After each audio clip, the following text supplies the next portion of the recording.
Hi there, this is David, and welcome to the 5 best and 5 worst RPGs of 2023.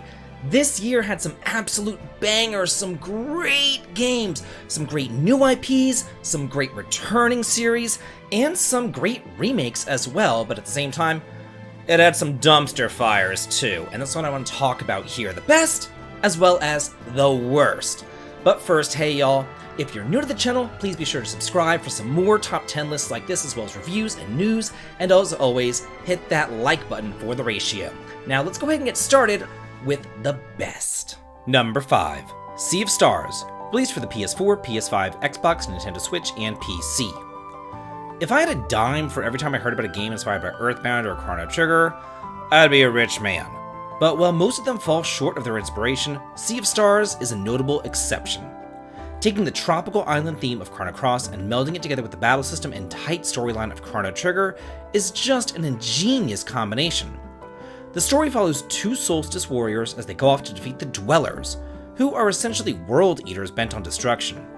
All the areas are massive and they're super fun to explore, but I guess if I was going to fault it anywhere, I would say the combat can get a bit repetitive insofar as everybody only has 4 skills. But otherwise, man, you are knocking on the door of greatness with this one. Number 4, Super Mario RPG, released for the Nintendo Switch. This was one of my favorite games back on the SNES, and I never thought that it would be getting a remake or another entry into the series, since it is what caused the great schism between Nintendo and Square back in the 90s. So I must say, I was stoked about this game, and it is just as good as I remember it.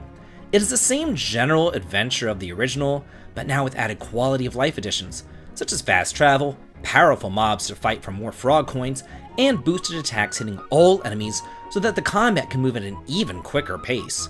If you have only played the other Mario RPG series out there, then what are you waiting for? This is the one that started it all, and it's much more akin to like a classic Final Fantasy than anything else.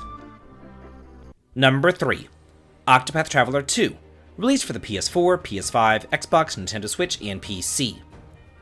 This game series needs no introduction as its predecessor single-handedly changed the jrpg landscape this generation for good by ushering in the HD 2D era. Here you can choose to follow the paths of 8 separate heroes, each complete with their own powers and storylines, and it's set in that gorgeous environment with turn-based battles. The world is open and you can explore it at your leisure, recruiting whichever characters you would like and going in whichever order you would like to. Each town and area is wholly unique, very inviting, and it just draws you into its vast world. The graphics are stunning and showcase to best advantage that old school gaming is not dead. It can thrive and flourish in the modern age. Number 2, Monochrome Mobius, released for the PS4 and 5. This game needs more love. A lot more love, because it is just fantastic. This is a traditional turn-based RPG with a Grandia-type fighting style that's a spin-off of the Utaware Romono visual novel series. But thankfully, you don't need to know anything about that game to get into this game. And if you're like me and you do like RPGs of yesteryear, then you owe it to yourself to check out this game, featuring open regions, lively full towns, tons of secrets and treasures strewn about, cool puzzles to solve in the dungeons, and a ring-based battle system, where you attempt to stay in the smaller ring while knocking your enemies into the larger ring so that you get more turns. It's a fun, strategic, charming game, and it really needs to be played by a much wider audience. Number 1, Star Ocean 2R, released for the PS4, PS5, Nintendo Switch, and PC. There are remakes, and then there's Star Ocean 2. As far as I'm concerned, this has set the standard for how all remakes should be handled from here on out. Not everything has to be like a 1-for-1, 100% faithful rendition, and not everything has to be HD 2D either. You can switch up the formula if you so desire, and if it fits the game. And that is exactly what they did here. The original Star Ocean 2 was one of the best games on the PlayStation, and this remake does not disappoint. It has all the charm, breadth, and depth of the first game, but just amped up a notch to enter the running of one of the best games of this generation. All the characters have been rebalanced, the combat has also been revamped to not be as clunky, And then there's quality of life additions like fast travel that's been added in, as well as treasure strewn about the world map, and that skill system has been completely overhauled to be much more user-friendly too. Okay, those were some great RPGs, weren't they? I absolutely adored them. So now it's time for the clunkers. The worst of the worst, and believe me, I ain't holding back. Number 5, another Crusade. Released for the PS4, PS5, Xbox, Nintendo Switch, and PC. It kind of makes me squeal with a devilish glee that this game is destined to fail. Created as the spiritual successor to Super Mario RPG and super hyped up before its September release, this ended up being pretty much dead in the water now that, the real deal Super Mario RPG is actually here. We don't need no spiritual successor. But just because it's overshadowed by its big brother, that is not the reason why it's a bad game. It's a bad game because it's just, bad. It's god-awful. It looks like it has all the ingredients of a good game except for, proper gameplay balance and fun factor. This whole, let's turn every single RPG on the face of the planet into a Souls-like trend just needs to die. And killing off this crap-ass game is a good enough place to start. Number 4, Redemption Reapers, released for the PS4, PS5, Nintendo Switch, and PC. What a complete and utter disappointment this half-baked garbage was. How this game was released in the state that it was remains a mystery to me, considering that the director of Fire Emblem himself directed this game and it boasted a star-studded cast of voice actors, from the Trails series to 13 Sentinels to even the Final Fantasy series. I was stoked, because if you're going to invest that much money into the voice acting, you gotta have a great game to recoup your losses, right? Well, no siree, Bob. We can't have that whenever Dark Souls difficulty is in vogue, now can we? Here, there is no difficulty selector. Your weapons break constantly. Your healing is extraordinarily limited, as is your money. Everything's super expensive. You can't buy new weapons because they break. You only have 5 party members, then there's like a billion mobs to deal with. Grinding is literally impossible too.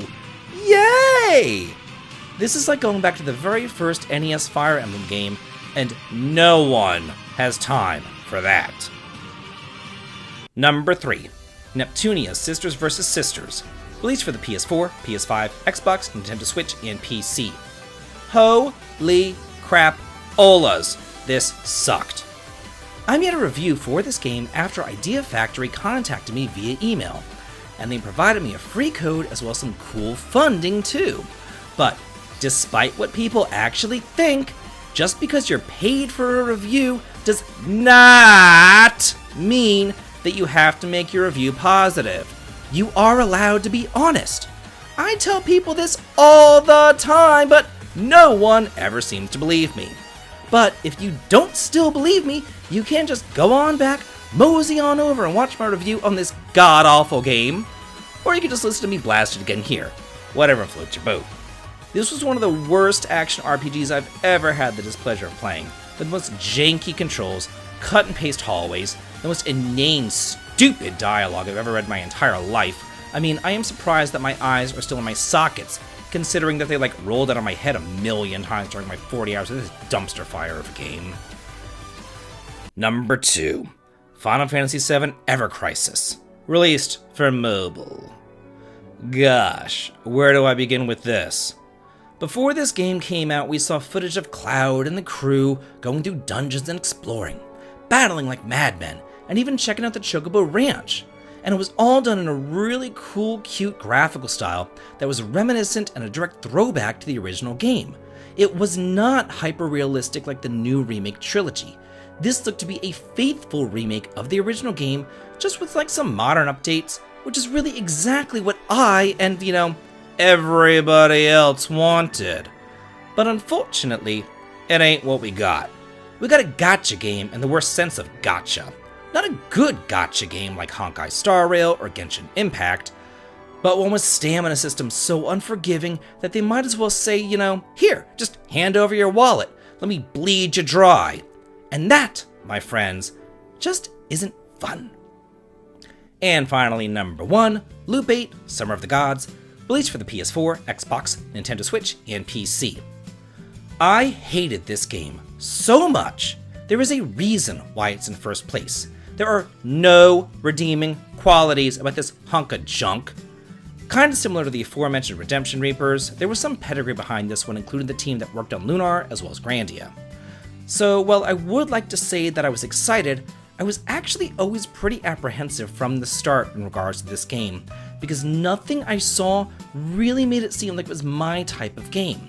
I mean, in fact, the more that I saw, the more that I felt that I wouldn't like it, but nothing prepared me for just how god-awful it was whenever I went to play it. There are game loops, then there's loop 8, where all you do is sit around and talk to the same people over and over and over again, and then loop through the same boring scenes over and over and over again until you randomly encounter some random anomaly that you have to go and take care of, just so that you can turn around on the next day and continue your loop until you throw this shit out the window. So that's it for the 5 best and 5 worst RPGs of this year. What do y'all think about my choices, and what would you replace with which games? Let me know, and let's get a discussion going on here, and let's all talk and chat about it, because I'm always in the comments too. And if you like what I do here on the channel, please head on over to the Patreon to sign up for early access to my videos and behind the scenes photographs. The link to it is over in the video description. And as always, please like, comment, and subscribe, and have a good day.